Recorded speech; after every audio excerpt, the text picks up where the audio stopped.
Então, irmãos, assim, deixa eu fazer só um breve resumo dessa parábola. Lucas capítulo 15, Lucas relata, na verdade, 3 parábolas com o mesmo foco. Jesus está comendo, pregando o evangelho com publicanos, diz o texto, lá no verso 1, e pecadores. Esses estão ouvindo Jesus. Os fariseus, contudo, estão murmurando: este come com pecadores, se assenta à mesa com eles.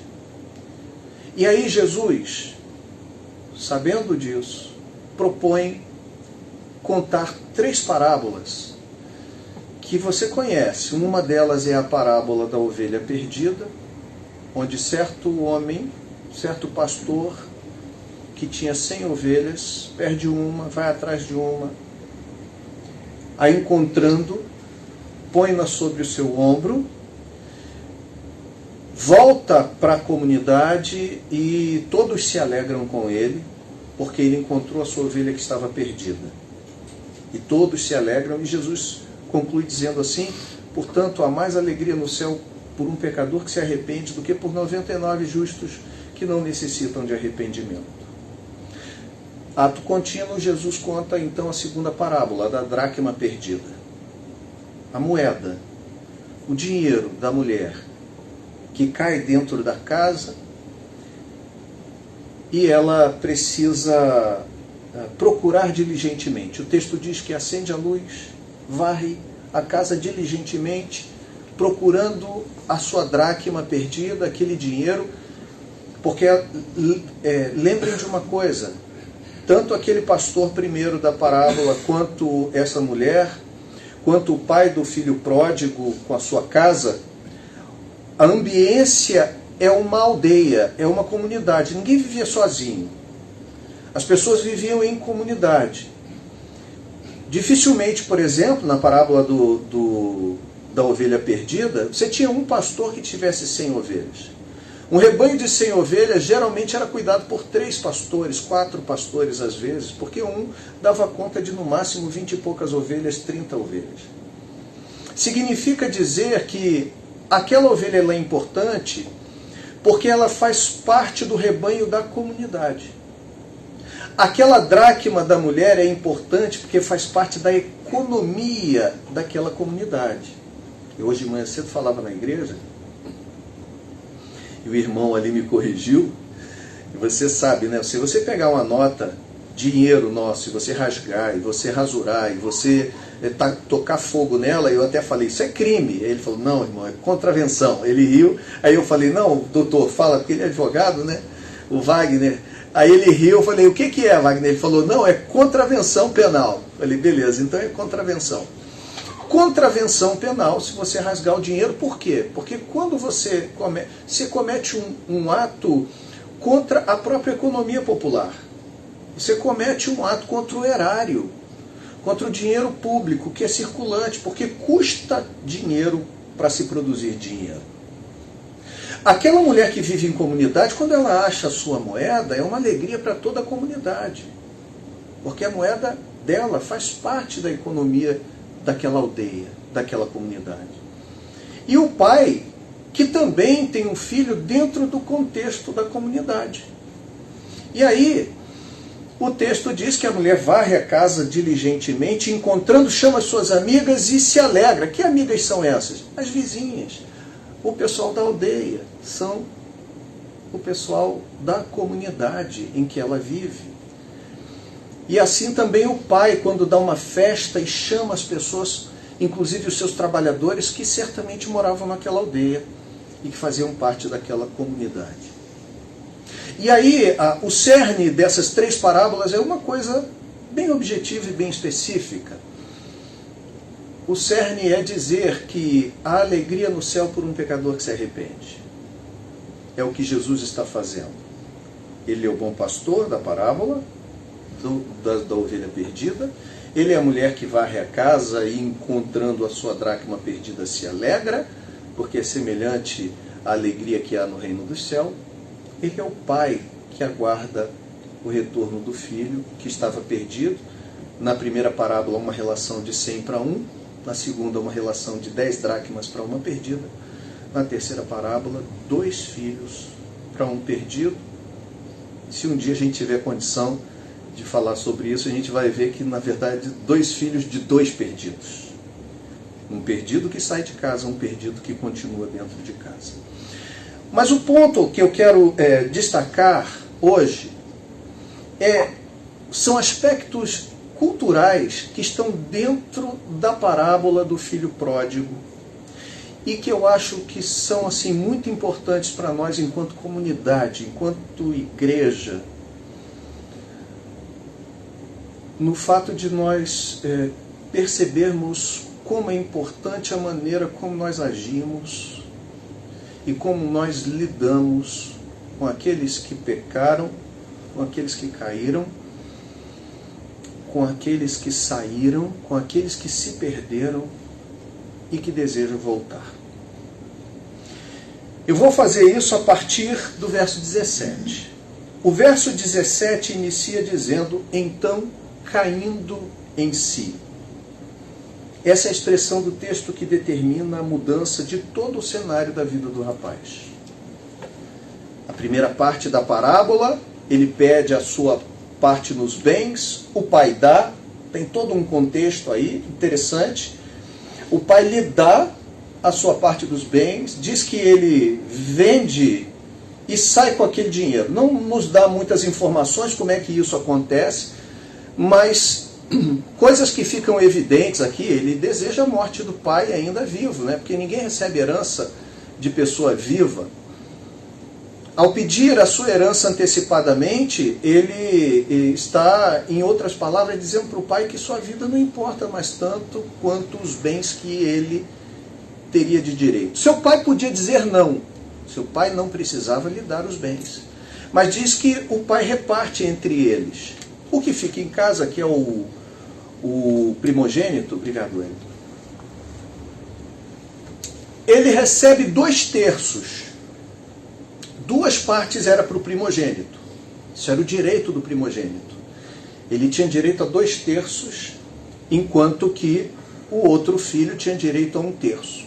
Não diz o texto como foi, mas o ponto é que o rapaz, ajuntando os seus bens, ele parte e perde todos os seus bens numa terra gentílica, num país estranho, de gente estranha, distante da comunidade.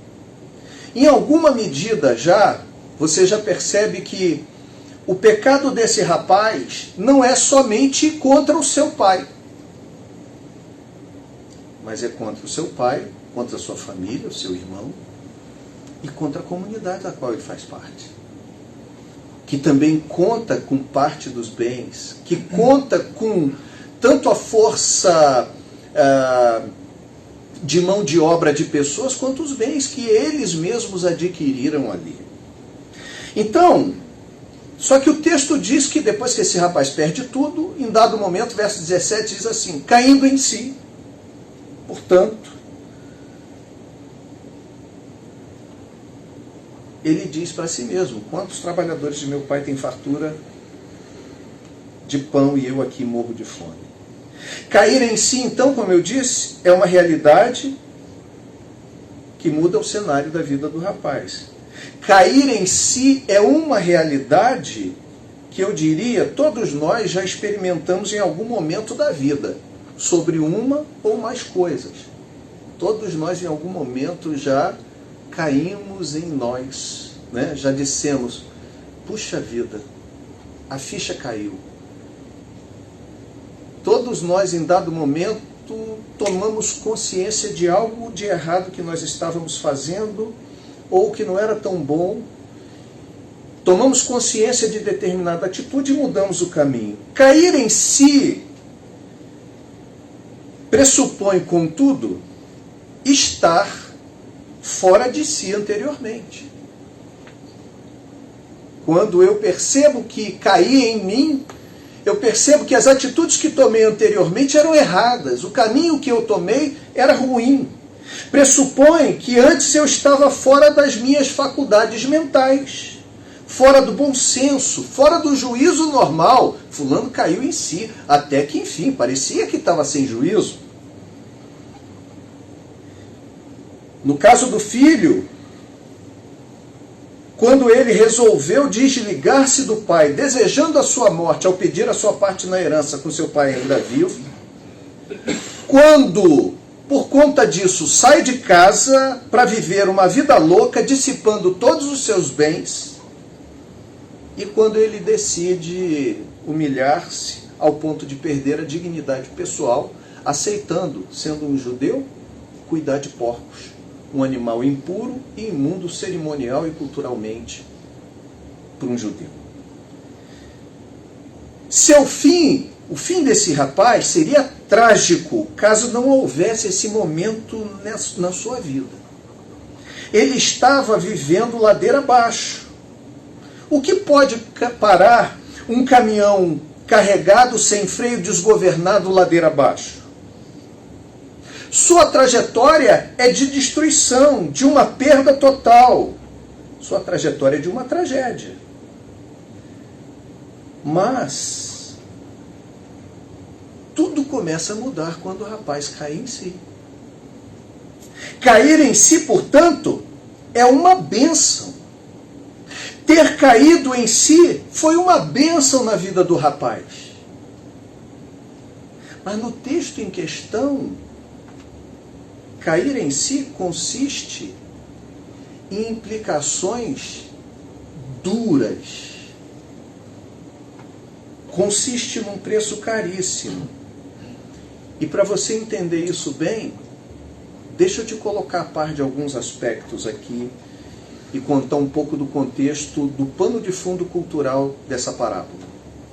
Como eu disse para você, ninguém vivia sozinho.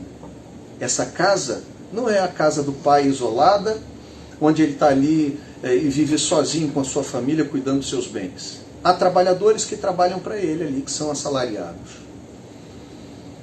Havia a possibilidade de você ter, nessa época, 2 tipos de funcionários. Um deles, eu estou falando funcionário, mas a expressão correta era escravo. Um deles era ter escravos, né? Doulos, uma palavra grega que significa escravo. E nesse sentido, quando uma pessoa comprava um escravo, esse escravo passava a ser propriedade dessa pessoa. Contudo, essa pessoa tinha responsabilidades com esse escravo. Ele não podia maltratar, destratar o seu escravo. Ele não podia tratá-lo de qualquer forma. Ele deveria cuidar, ele deveria alimentar. Se ele estivesse doente, deveria ser cuidado. Ele teria direito à segurança. Ele teria direito à moradia. O seu senhor poderia explorar o seu serviço, o seu trabalho, a sua força, mas não poderia lhe fazer mal. Então, alguém que fosse um escravo, seu patrão, e aqui nesse caso, o pai, o dono da casa, o dono da fazenda, ele teria responsabilidades com escravos. Mas havia uma outra categoria de trabalhadores. Esses não eram escravos. Eu brinquei na igreja de manhã cedo. Eu falei, esses eram tudo MEI. Entendeu? Não tinha direito a fundo de garantia, não tinha direito a 13º, não tinha direito a férias.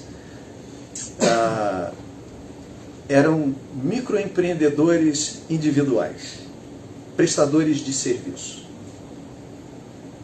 O que acontece com uma empresa, por exemplo, que tem prestadores de serviço? Quando um funcionário daquela empresa que presta serviço para essa outra empresa, ele adoece, a empresa que contrata o serviço não quer saber se ele está bem, se está vivo, se não está, se tem os direitos dele fundamentais, se está resguardado na Previdência, ou o que quer que seja. Ela precisa de uma outra pessoa, porque o seu vínculo com ela é apenas contratual com a outra empresa, não com as pessoas. E aí, nesse caso, esses são os trabalhadores que esse pai tem. São pessoas assalariadas. A palavra grega para isso é a palavra mistios. Está aqui no texto original. Não é doulos. Significa então dizer que esses eram funcionários assalariados, com os quais o pai não tem vínculo. O pai paga e eles moram na aldeia. Eles moram naquela comunidade, estão ali perto. Não há uma casa sozinha. A vida é uma vida comunitária. A desonra que o filho comete contra o pai, contudo, reverbera na família e reverbera na aldeia. Por quê? Porque o que se esperava de um homem que tinha tal autoridade como esse pai, que provavelmente era o homem, a figura mais importante em termos de autoridade e chefia daquela comunidade local, daquela aldeia. O que se esperava era que aquele filho, ao pedir a sua herança ao pai antecipadamente, o pai lhe dando a herança, o pai não era obrigado a dar, estava vivo, poderia ter repreendido o seu filho, mas aqui é uma característica interessante, porque o pai respeita esse pedido do filho e dá parte dos bens. Só que, ato contínuo, o que esse pai deveria fazer seria uma cerimônia em que ele seria deserdado publicamente. Ao sair de casa aquele rapaz com seus recursos, para fazer, não interessa mais o quê, porque ao ser deserdado do pai, ele é desligado pelo pai, ele é desligado da família, ele é desligado da comunidade, ele é desligado da aldeia. A aldeia está indignada porque ele faz aquilo com o pai. A comunidade local está indignada com isso, mas não somente por isso. Vocês lembram? O recurso é da comunidade. Em Israel, no Antigo Testamento, por exemplo, ninguém perdia sua terra. Havia dispositivos na lei que fazia com que uma pessoa que tivesse dificuldade financeira e precisasse arrendar sua parte territorial, o seu terreno, para alguém mais abastado, no ano do jubileu, isto é, ao completar 50 anos, no 50º ano, essa terra deveria ser devolvida à parte que havia colocado em arrendamento a sua terra. Para quê? Para que em Israel nunca houvesse miseráveis e arquimilionários.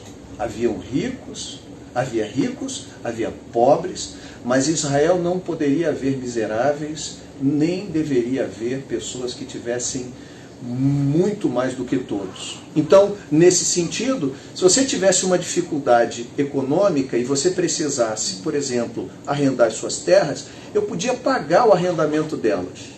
50 anos para explorar sua terra.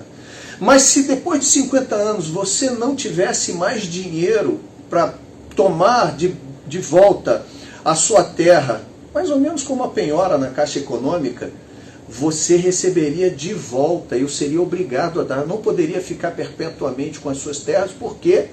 Porque aquele território era seu, que Deus havia dado para você, para a sua família, para os seus descendentes. E nesse sentido, ninguém perderia as suas possessões de terra.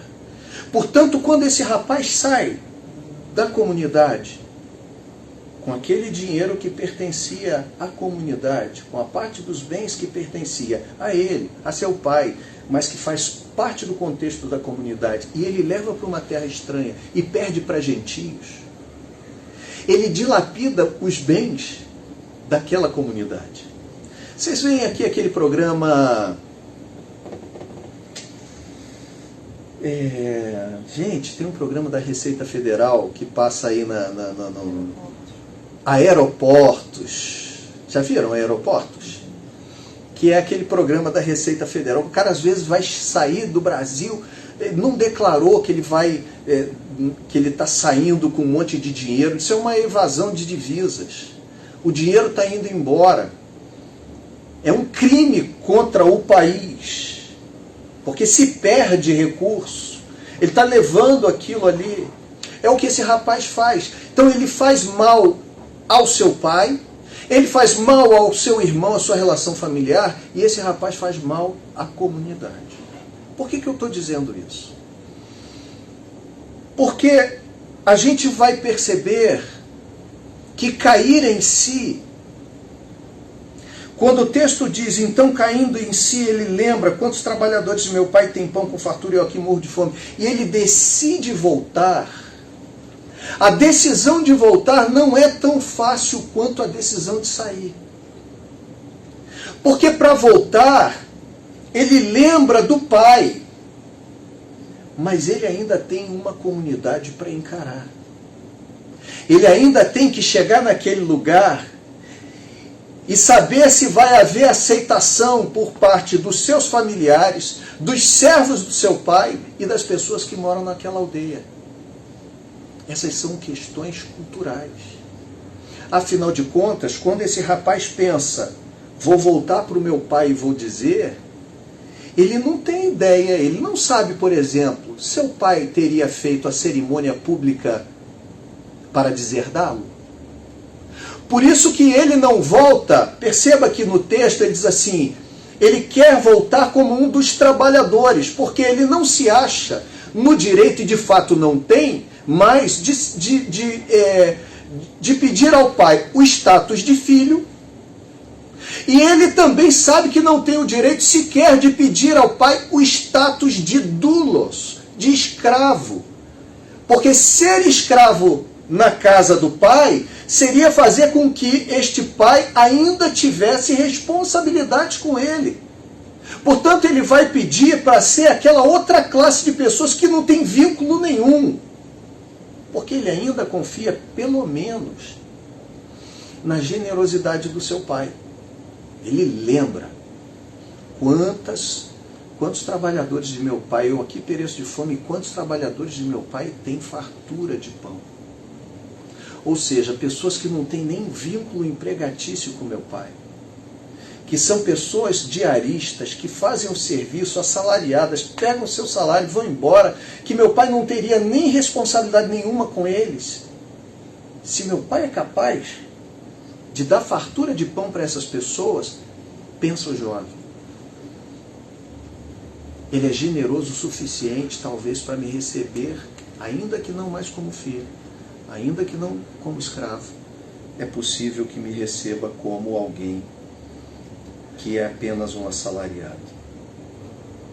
Por isso, o seu plano é tentar rogar ao pai que o faça como um dos seus trabalhadores da aldeia.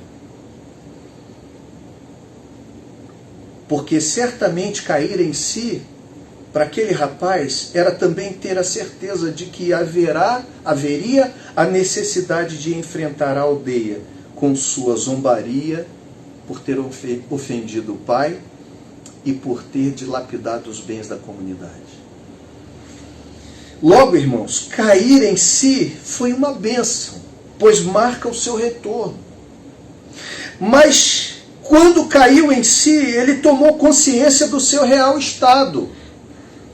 Ele tomou consciência, ao cair em si, do afastamento do seu pai, da sua família e da comunidade que ele pertencia. Ele tomou consciência da perda dos bens, da dignidade para estranhos e também para os seus conterrâneos. Ele tomou consciência de que havia um mundo cruel lá fora e possivelmente haveria um outro mundo cruel lá dentro quando ele voltasse. Já pensou? O peso do olhar de desprezo daquela aldeia e daquela comunidade para esse jovem que voltava arrependido. Talvez, nós vamos ver aqui, se o pai não tivesse tomado as atitudes que tomou, ele podia até ter recebido seu filho de volta, mas talvez o rapaz não ficasse por causa da hostilidade da comunidade. Já parou para pensar nisso? Deixa eu dar uma parada aqui para trazer um primeiro ponto de reflexão para a gente nessa noite, como igreja. Quando nós conhecemos um irmão que faz parte da nossa comunidade, e esse irmão peca e ele sai, e ele abandona Deus, ou abandona a igreja local, abandona a profissão de fé que ele fez no nosso meio, abandona o investimento que nós fizemos na sua vida, abandona a confiança que nós depositamos nele, as expectativas que a gente depositou nele. A gente pensa, ele fez contra Deus, saiu, ele está desviado, mas há um ressentimento da comunidade, irmãos. É por isso que muitas vezes é tão difícil quando se volta. É preciso entender também o aspecto da comunidade. Você investiu, ainda que fosse uma esperança de ver aquela pessoa sendo mais um, que traria benefícios para a comunidade, para a igreja agora falando. Seria alguém que traria mais ajuntamento, seria alguém que daria mais amalgamento nessa comunidade local, nessa igreja. Esperávamos que ela usasse seus talentos, os seus dons em favor. Mas quando ela toma uma atitude dessa unilateral, ela não quebra apenas o vínculo do coração do Pai. Ela não entristece apenas o coração do Pai, ela entristece a comunidade.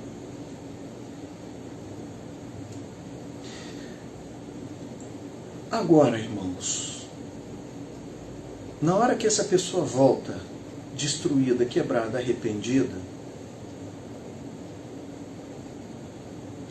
muitas vezes nós como comunidade vamos agir como o filho que ficou em casa. Eu não li, você conhece. O filho que ficou em casa, ele não se sentia um filho, né? Porque ele diz assim, eu te sirvo, pai, há tantos anos e tu nunca deste o bezerro cevado, um cabrito sequer no caso, para me alegrar com os meus amigos. Ele está dentro de casa, ele é filho, mas a sua mente, a sua cabeça, seus sentimentos são de um funcionário assalariado.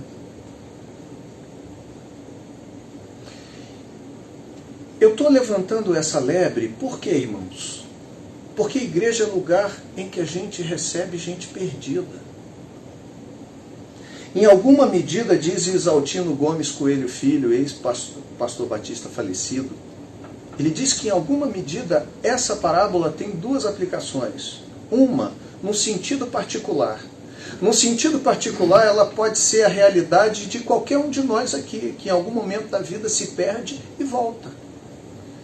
Mas num sentido geral, diz ele, essa parábola é a demonstração clara da perda que a humanidade cometeu em Adão dos caminhos de Deus, se afastando da casa do Pai e pelo arrependimento retornando a Deus. Mas quando se retorna quebrado.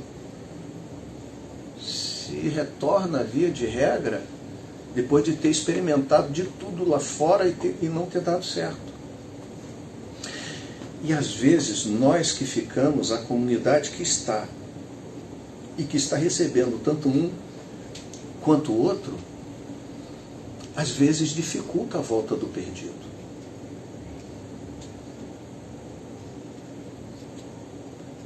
Às vezes o perdido é perdoado pelo Pai e não é perdoado pela comunidade.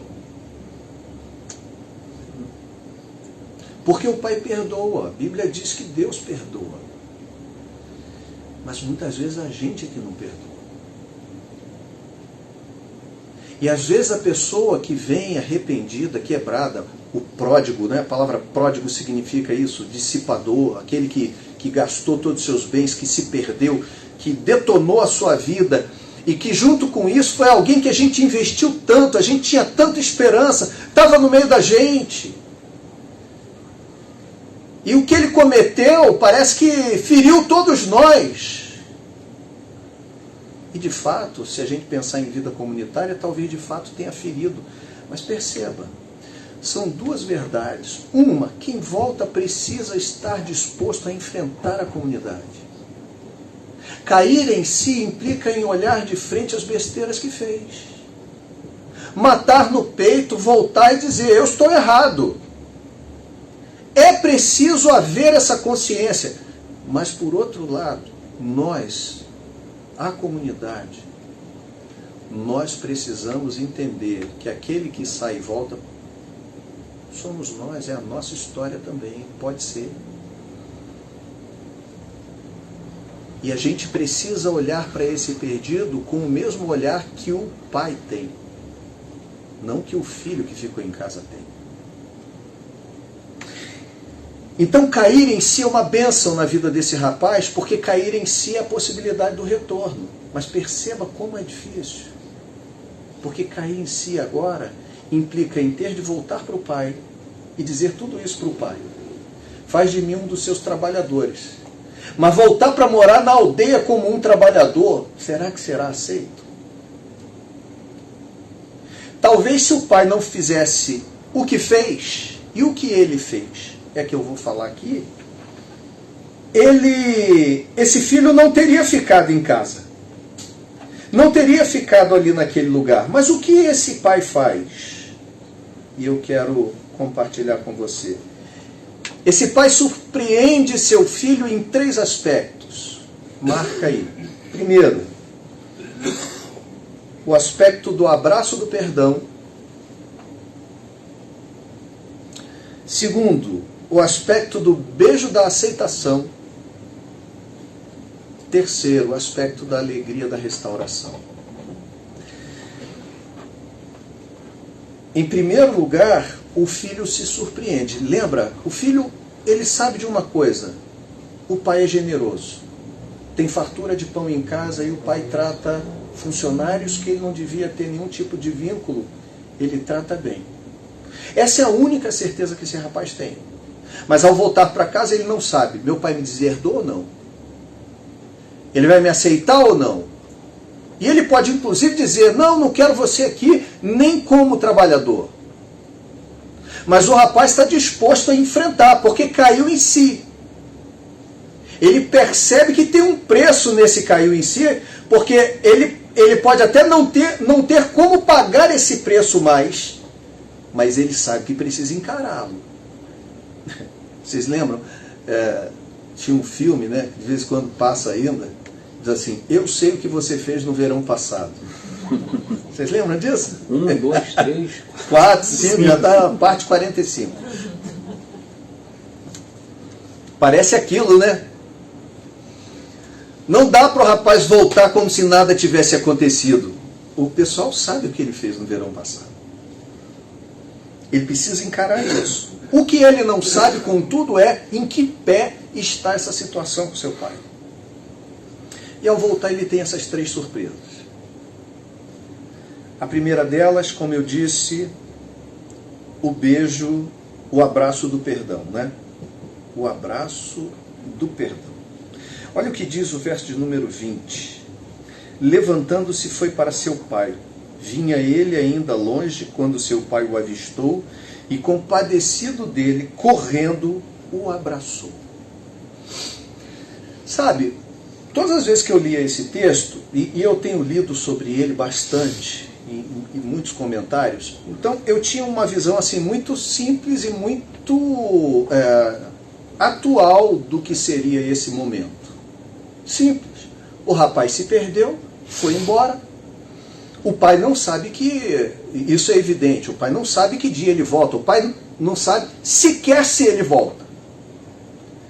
Mas quem é pai aqui sabe que a gente não abre mão de um filho nunca.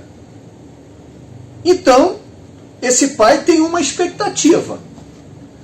Ele chega ali, provavelmente, todos os dias com a esperança de um dia ter a possibilidade de avistar o seu filho. Vai que ele volta. Porque a vida não faz mais sentido, não há alegria que seja capaz de suplantar a tristeza desse filho que se foi e não se tem mais nem notícia dele. Então a vida tem um sentido, é esse pai aguardar um dia depois do outro para ver se seu filho volta. E um dia ele olha e o garoto desponta lá na frente. Ele está voltando para casa. Só que o pai tem consciência de uma coisa também. O que esse menino fez não foi ofender somente a mim. Ele ofendeu a mim, ele ofendeu a família e ele ofendeu a comunidade. E aí, Kenneth Bailey, escrevendo um livro sobre as parábolas de Lucas, ele diz assim, abre aspas, o pai sabe muito bem como seu filho será tratado se e quando voltar humilhado para a comunidade da aldeia que ele rejeitou. O ponto de destaque é que o texto diz que o pai teve compaixão, compadecido. Esta compaixão, então, inclui especificamente, olha que coisa interessante, gente. Isso para mim foi assim, um descortinar de uma verdade maravilhosa. Esta compaixão inclui especificamente a consciência da punição que o rapaz teria de enfrentar se voltasse para a aldeia. Retaliação, zombaria, preconceito, rejeição. Portanto, o que o pai faz nesta cena de volta ao lar, ele escreve, pode ser entendido melhor não como apenas uma expressão de sentimento, mas como uma série de atos dramáticos calculados, olha isso, calculados para proteger o rapaz da hostilidade da aldeia e para restaurar a comunhão da comunidade. Isso acontece por meio de atos que começam quando o pai sai correndo estrada fora. Eu não sabia disso. Você sabia? O Talmud diz que um nobre oriental com roupas esvoaçantes nunca corre para parte alguma. Fazê-lo é humilhante para um homem de tão alta autoridade.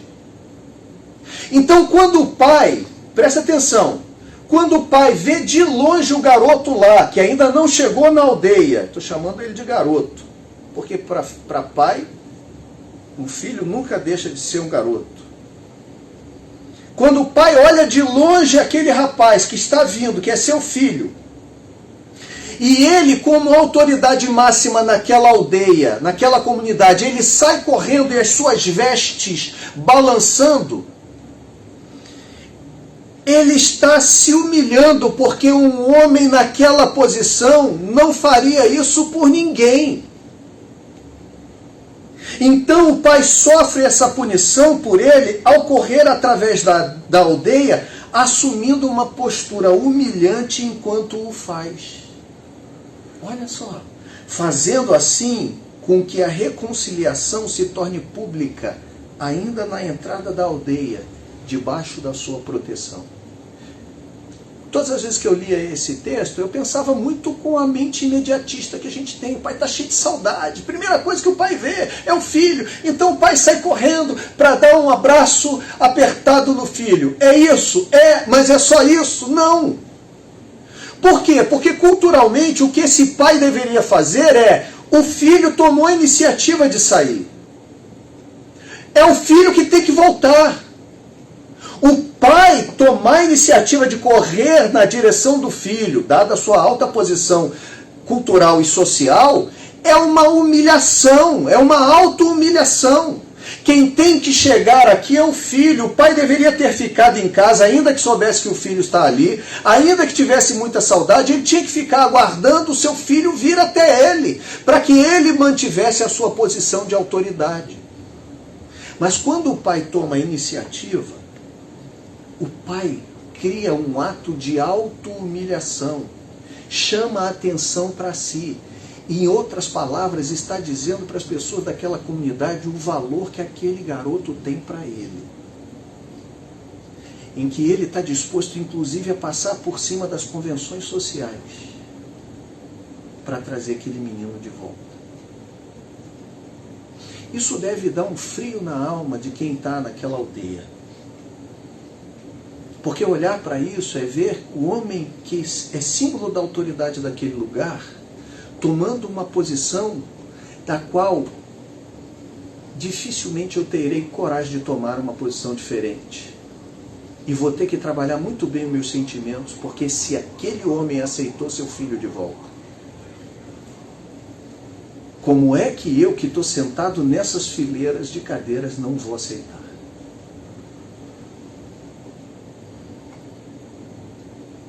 Essa é a primeira surpresa do rapaz. O abraço do perdão. A segunda, como eu disse, é o beijo da aceitação. O beijo da reconciliação. Por quê?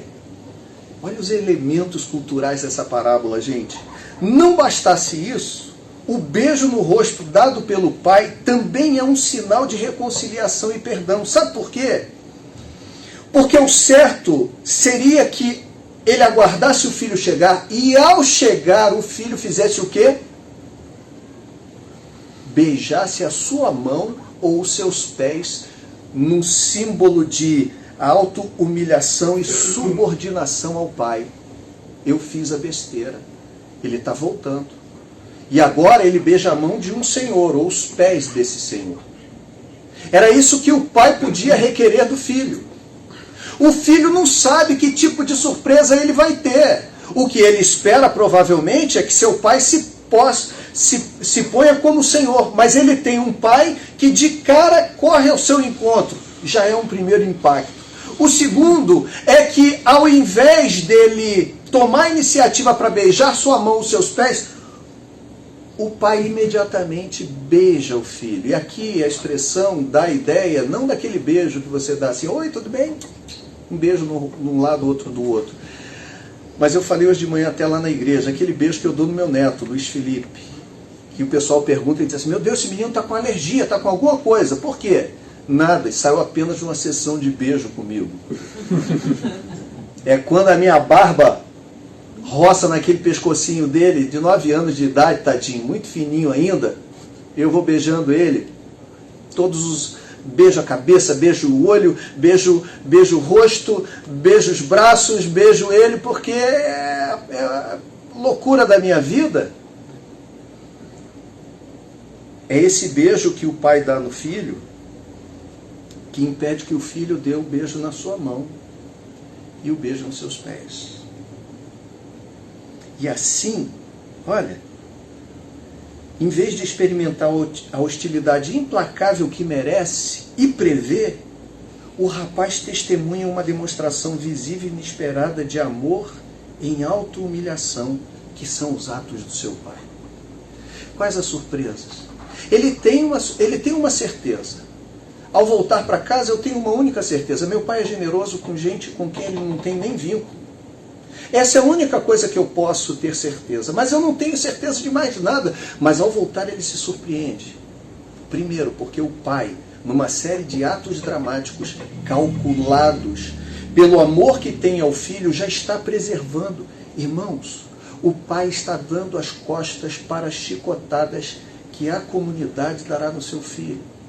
Esse é um ato em que ele se coloca e intercede por seu filho diante da comunidade.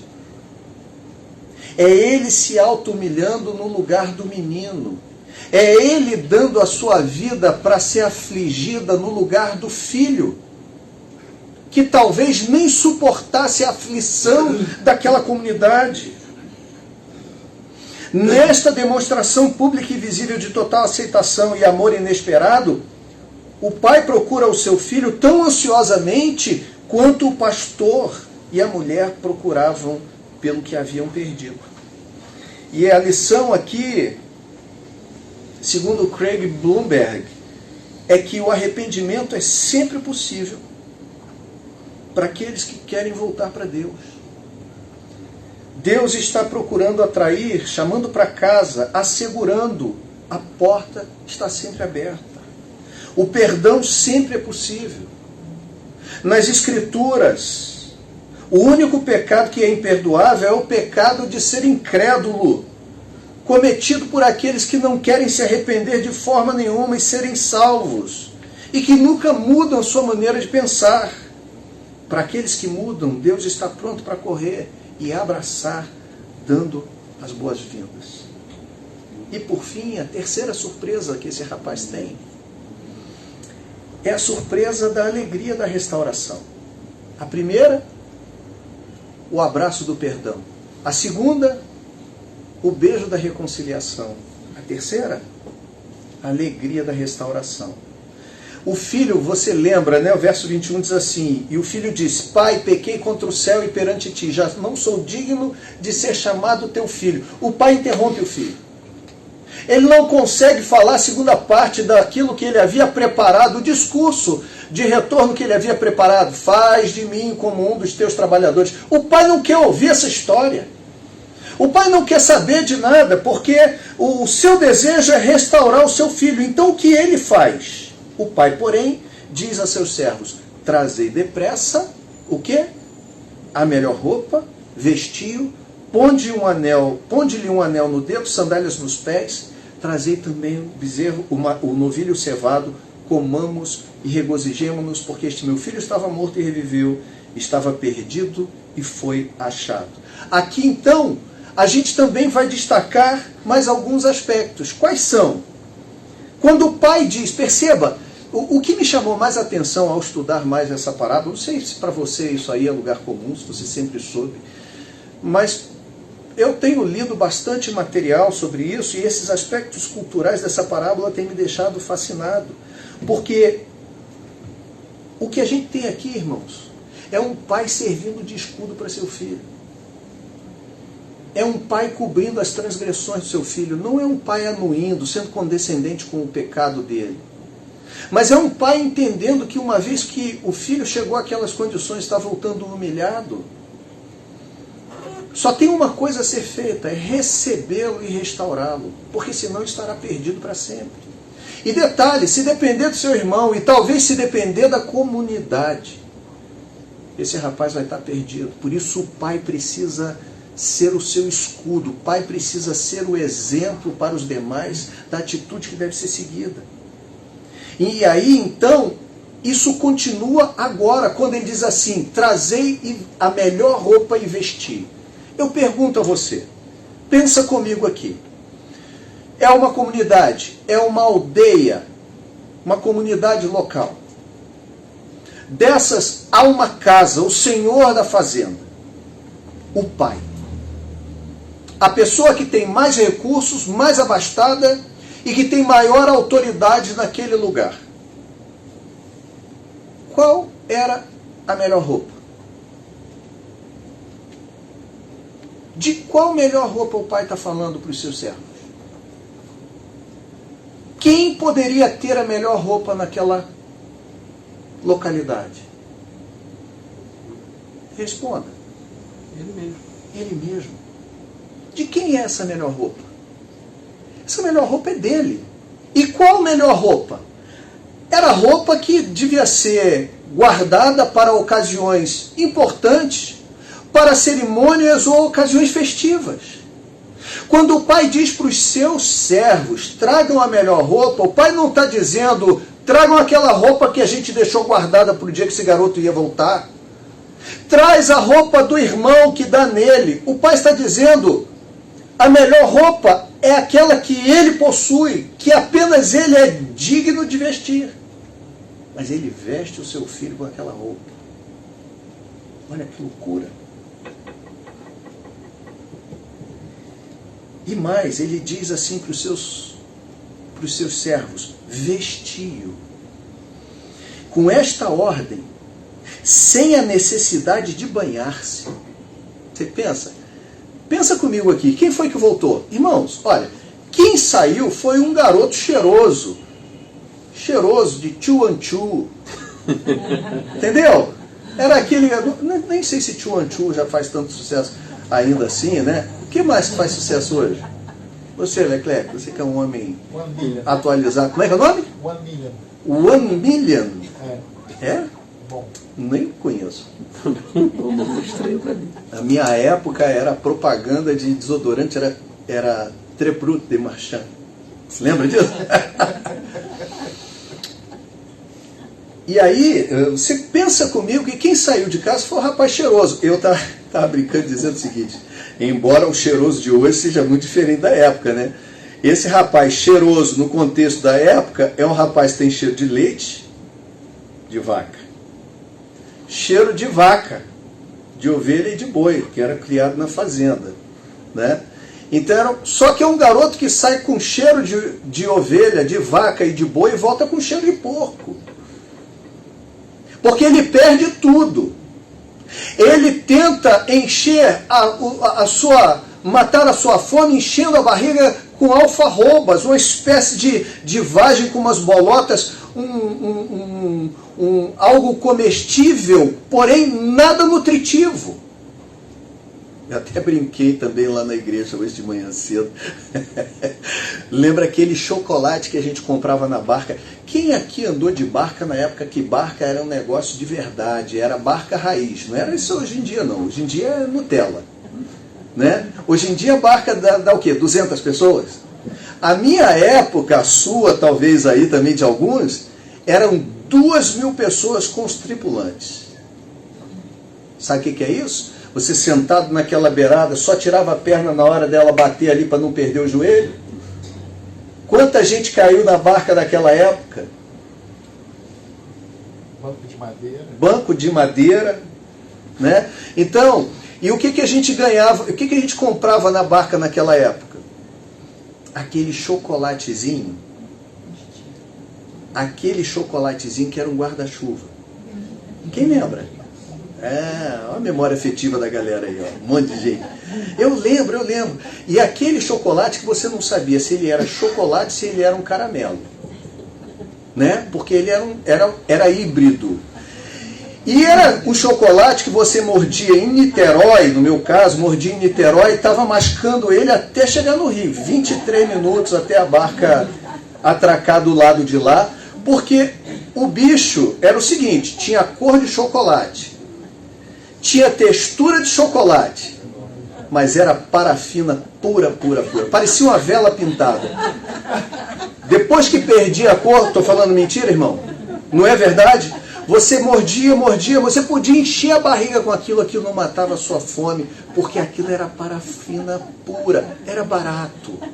Era o que o dinheiro da gente dava para comprar, mas não matava a fome. E eu brinquei com o pessoal dizendo, o rapaz estava enchendo a barriga de uma coisa que não matava a sua fome. Ele volta para casa, quem volta é um mendigo. Não é o filho que saiu de casa.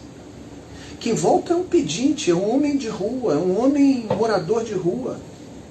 Quando o pai diz assim, olha, vestiu, não mandaram nem tomar um banho. O pai está passando por cima de questões que seriam essenciais, mas numa demonstração que garante do filho a autoridade e a reconciliação com seus servos e com a comunidade. O pai não dá espaço para os servos falarem do seu filho. Também põe um anel no seu dedo, provavelmente um anel de sinete, símbolo da família, simbolizando que o pródigo era alguém digno de confiança de novo. Sandálias nos pés, ou seja, colocar os calçados no seu filho, significa dizer que ele é um homem livre dentro da casa e não um servo, porque o servo andava descalço, mas o homem livre andava calçado. Ou seja, ele está chegando em casa não na condição de um servo, não na condição de um funcionário do seu pai, mas na condição de filho, de homem livre de novo. E por fim, o bezerro cevado, que o pai ordena que se mate para que se festeje. A escolha de um bezerro, veja bem o que certo autor diz, a escolha de um bezerro em vez de um cabrito ou uma ovelha, significa que a festa será grande. Parte da aldeia, se não toda ela, deverá estar presente naquela noite. O objetivo de um banquete com um animal tão grande é que tantas pessoas possam comer, é que nessa festividade haverá reconciliação do rapaz com toda a comunidade. Porque com ele, o pai, a questão já estava resolvida. A questão agora, que o pai faz todas essas coisas, é preparar o caminho para que o filho tenha reconciliação, seja reconciliado com a comunidade. Eu termino aqui e quero concluir com você pensando em algumas questões. A primeira delas, irmãos, é a seguinte: em alguma medida, essa é a história do Evangelho. A gente está aqui hoje para comemorar a ceia. Memorial, mais uma vez a gente está junto. Aqui, para, em memória do Senhor, nos lembrarmos do que Ele fez por nós. Sabe o que Ele fez por nós? Ele estava em casa. Fomos nós que saímos e nos perdemos. Nós devíamos pagar a conta na volta. Nós deveríamos ser punidos. O erro foi nosso. Mas sabe o que Cristo faz? O que Paulo diz em Filipenses capítulo 2, verso de número 5. Ele diz assim: subsistindo, verso 5 diz assim: tende em vós o mesmo sentimento que houve também em Cristo Jesus, pois ele, subsistindo em forma de Deus, não julgou como usurpação o ser igual a Deus. Antes, a si mesmo se esvaziou e assumiu a forma de servo, tornando-se em semelhança de homens, e reconhecido em figura humana, a si mesmo se humilhou, tornando-se obediente até a morte, e morte de cruz. Sabe o que Jesus fez? Jesus deixou a sua casa, deixou o seu habitáculo, saiu de casa, com roupas esvoaçantes, correu ao nosso encontro, se entregando voluntariamente à humilhação no nosso lugar, ao desprezo em nosso lugar, para nos tornar aceitos novamente. E aí, irmãos, se essa é uma verdade cristológica que pode ser lida naquela parábola, eu fico pensando, se Cristo fez isso por nós, a semelhança do que o Pai faz pelo seu Filho, recebendo o seu Filho de volta, reconciliando-se com Ele, restaurando a sua vida, isso deve servir de exemplo para a aldeia. Isso deve servir de exemplo para a comunidade. Isso precisa servir de exemplo para nós. Nós, como a comunidade local, por mais que tenhamos sido feridos também por irmãos que a gente aguardava, que a gente investia, que a gente tinha expectativas, por mais que isso seja uma parte dura da realidade, a gente não deve ser empecilho para o seu retorno. Se Deus tem aceitado pessoas, como nós não podemos aceitá-las? Se Deus tem aceitado pródigos arrependidos pelos seus pecados, nós não estamos falando aqui de aceitar o pecador com o seu pecado, mas de aceitar pessoas arrependidas pelo caminho que tem tomado na sua vida, independente de qual caminho tenha sido, irmãos. Como comunidade, a gente não pode olhar para essas pessoas e se tornar oposição, e se tornar empecilho para que essa pessoa seja de fato restaurada e plenamente restaurada. Pelo contrário, para nós segue o exemplo do Pai, a alegria da restauração, porque esse meu filho estava perdido e foi achado, ele estava morto e foi encontrado, estava morto e reviveu. Esse deve ser o nosso sentimento. Então hoje, ao celebrarmos a ceia, vocês me perdoem, eu sei que foi longo, fazer igual o outro, né? Tomara que não tenha sido o sermão espada. Conhece sermão espada? Longo e chato. Espada é assim. Mas a minha necessidade de colocar vocês a par desses eventos para que a gente chegue a esse pensamento e a essa conclusão.